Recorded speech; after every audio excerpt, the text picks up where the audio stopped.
Bonsoir et bienvenue dans l'officiel des galeries et musées, le MAG. Alors cette semaine, nous sommes rue de Seine, en plein cœur du quartier Saint-Germain, pour découvrir deux expositions aux univers très différents. Premier rendez-vous à la galerie Bailly Contemporain. Alors Mamika, savez-vous qui est Mamika? Suivez-moi.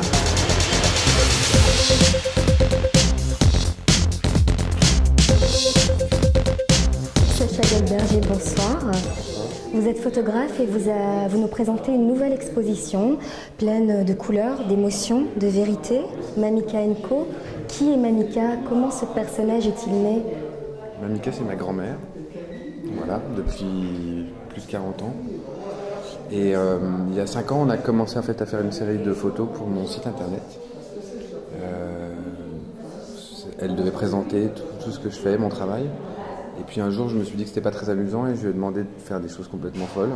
Et puis d'une photo en allant jusqu'à une autre, on a fini par faire un bouquin. Et puis une première expo, une deuxième. Et là, en fait, j'ai décidé de lui trouver des maris, des amants, des chiens. Voilà, donc on est passé de la grand-mère à la famille.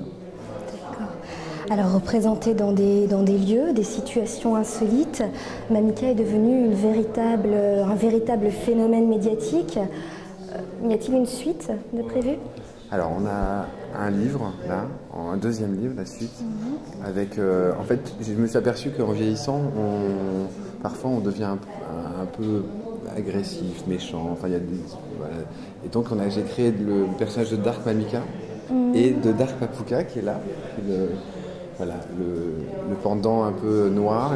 Et en fait, dans toutes les histoires de comics ou de super-héros, il y a toujours une partie claire et une partie sombre. L'ombre et la lumière. Voilà. Et j'avais envie de traiter un peu plus l'ombre. Donc là, on commence dans cette exposition à voir l'ombre. Et la suite, ça sera un peu plus développé sur des trucs complètement idiots avec effectivement les histoires de Dark Mamika et de Dark Paprika. On attend ça avec impatience. Et votre grand-mère, comment vit-elle cette soudaine popularité? Vous savez, c'est très bizarre parce que dans la vie de tous les jours, pour nous, ça ne change pas grand-chose. On fait les mêmes choses, on a les mêmes rapports.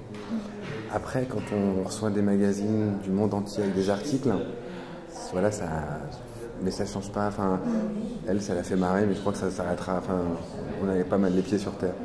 Alors Sacha, nous sommes devant votre œuvre préférée. Pouvez-vous nous en parler? En fait, ce que je voulais raconter, c'était que finalement, même chez les super-héros, il y a des problèmes de famille.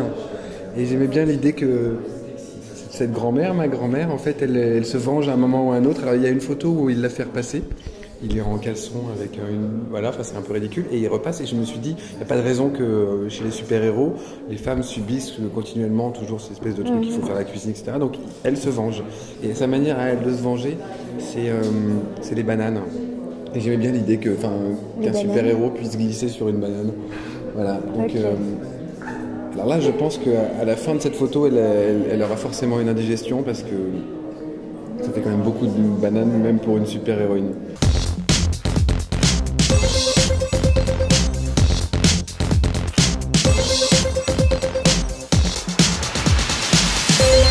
À présent, direction la galerie Pascal Landsberg, où nous sommes accueillis pour le vernissage de l'artiste Vasarely.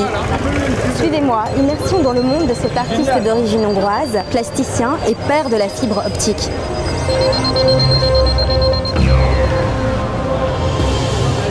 Monsieur Pascal Landsberg, bonsoir. Bonsoir. Vous êtes directeur de la galerie Landsberg et vous présentez ce soir l'exposition Vasarely. Pouvez-vous nous présenter cette exposition et nous dire 2-3 mots sur l'artiste? Écoutez, c'est une mini-rétrospective, je vais dire, puisqu'elle démarre aux années 30, alors qu'il faisait de la publicité. On a toute une salle d'archives consacrée à Vasarely et la publicité. Et ensuite, on enchaîne sur les années 40 et 50, sur pratiquement toute la partie de l'exposition. Et on finit avec les premières boules des années 70, quand il avait commencé à vraiment avoir du succès. Alors, exception faite de la toile Altaï, toutes les œuvres présentées ce soir sont inconnues du marché. J'imagine que ce travail a été long. Combien de temps vous a pris donc la préparation de cette exposition? C'est d'abord un travail de groupe, puisqu'on a fait pas mal de recherches. On a contacté des collectionneurs qui ont bien voulu nous prêter des œuvres. On en a certaines qui sont à vendre, beaucoup qui ne le sont pas. Et on a cherché à faire la plus belle exposition possible. Voilà.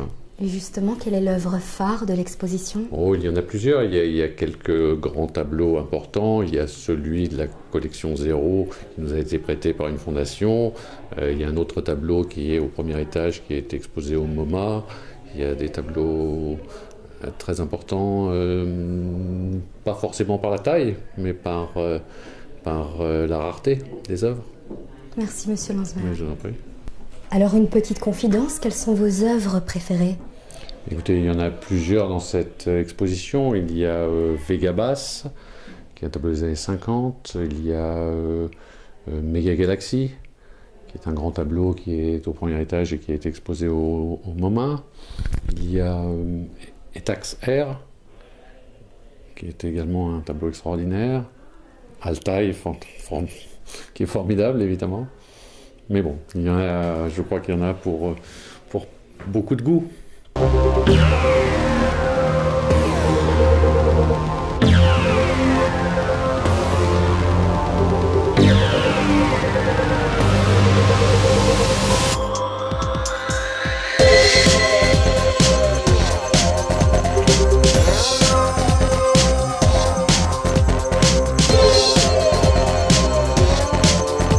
C'est ici que s'achève notre parcours. Nous vous donnons rendez-vous la semaine prochaine pour l'événement Art de Bonne Nuit.